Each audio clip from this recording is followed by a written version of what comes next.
I mean, it really depends on which item you're talking about. Generally speaking, we have received isolated complaints of instances of price gouging. These are being investigated, but we have not received uh, quite a large number of cases to do with escalating prices.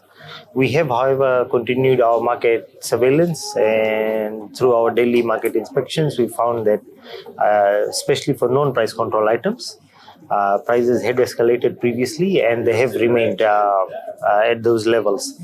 A lot of it was attributed to the sharp increases in international freight rates, and with the emergence of competition in the international shipping market routes down to Fiji, we are seeing that the rates are dropping quite fast, and we hope that in months to come, as product turnover happens, we hope that the prices will normalize. We're keeping a very close watch on the behavior of traders and any attempts to profiteer from the vulnerabilities of Fijians will ensure that these traders are taken to task.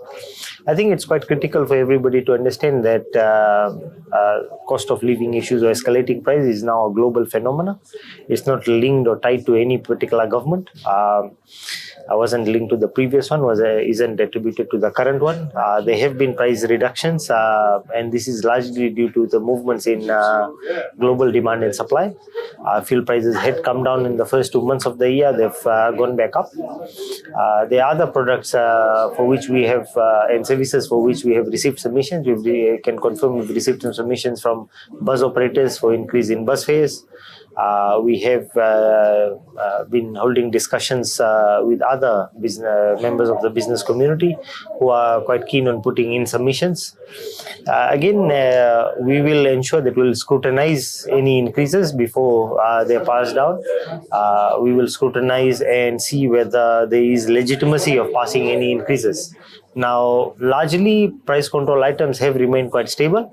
It is the non-price control items that we see that has an issue. We are constantly monitoring the market via price surveillance.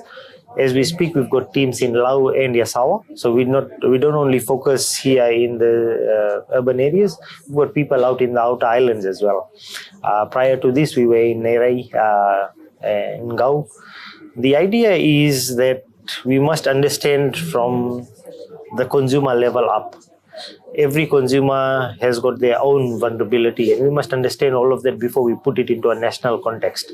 And I think going into the National Economic Summit, we'll be holding discussions with the government on what are some of the inflation mitigation measures that government can come up with, what is the thinking with government to frame policies.